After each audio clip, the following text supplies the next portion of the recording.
There's similar stories right here in California. The folks in a rather small town, Temecula.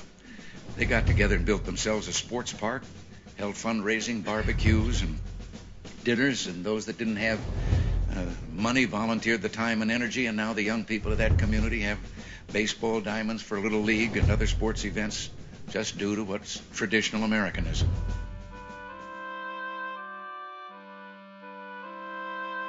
Not every town captures the attention of the President of the United States of America, but that is something that our town of Temecula can say with pride.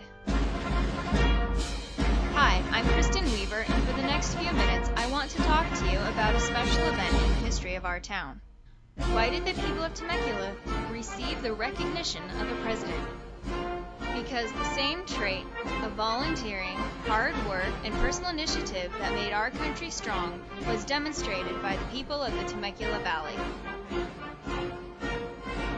In 1983, the President of the United States was Ronald Reagan. He loved horses and ranches and wide open spaces.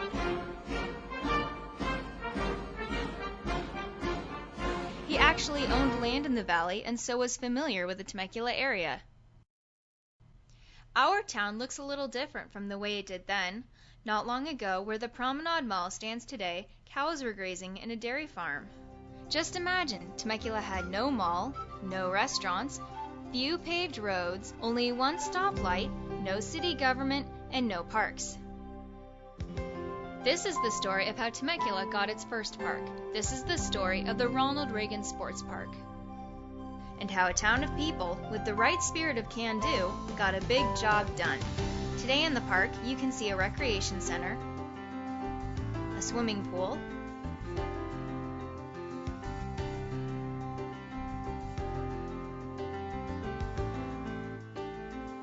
ball fields, and lots of kids having fun.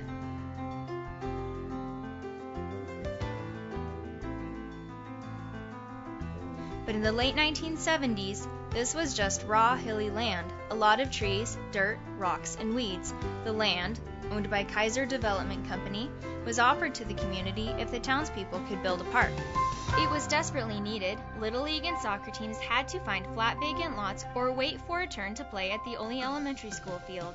Families wanted safe places for their children to play, but how could they make that happen? There was no state or federal money available, and there was no city government to help. So where would the money come from to build something nice enough for the whole town to use? Mr. Perry Peters will tell us. No one was sure if the people in the Temecula area could come together to get the job done. But the can-do spirit was alive and well in the hearts of the people. They began holding fundraiser after fundraiser. Parents and children pulled weeds and planted trees. People came forward with food for the volunteers. Folks from Temecula Valley High School, just across the street, offered to help. So did churches and Boy Scout troops and other groups. Contractors donated time and equipment to level the ground and plant the grass.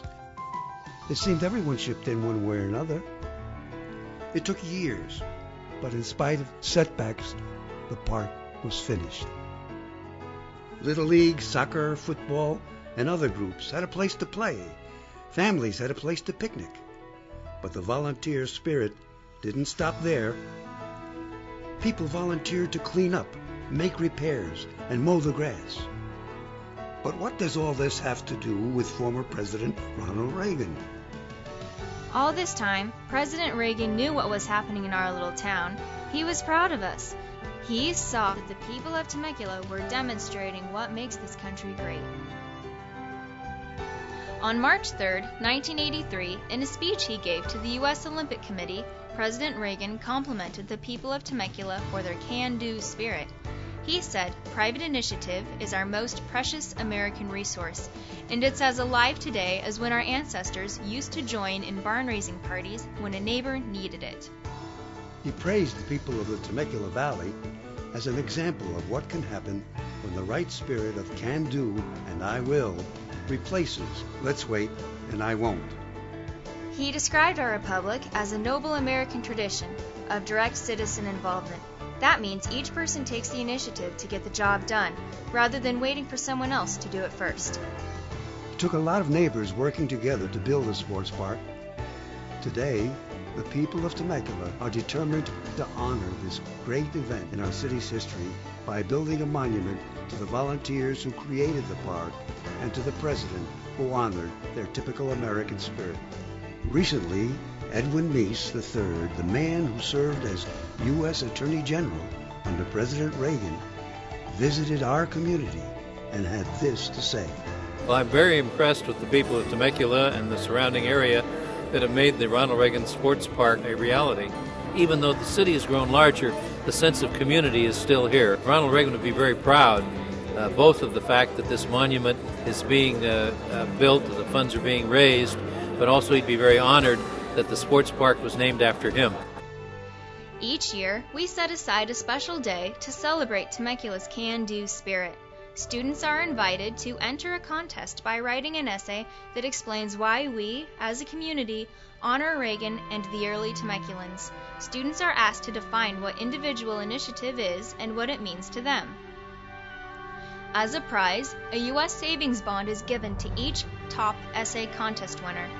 The mayor's trophy is presented to the school whose students produce the best and most qualified essays.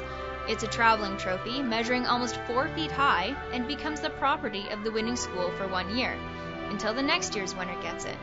The trophy is awarded to the principal of the school by the mayor of Temecula on Can-Do Day and at a special assembly at the school. The winning essays are also published in the next edition of the Community Little Book. Perry, maybe you can help some students. When they sit down to write these essays, what would you like them to remember? I'd like them to remember to be proud of their community and be able to explain why to others. And remember, it is up to each of you to step forward and continue our proud tradition of hard work, volunteering, and personal initiative. May we never lose that spirit. For more information, visit www.ronaldreagansportspark.com.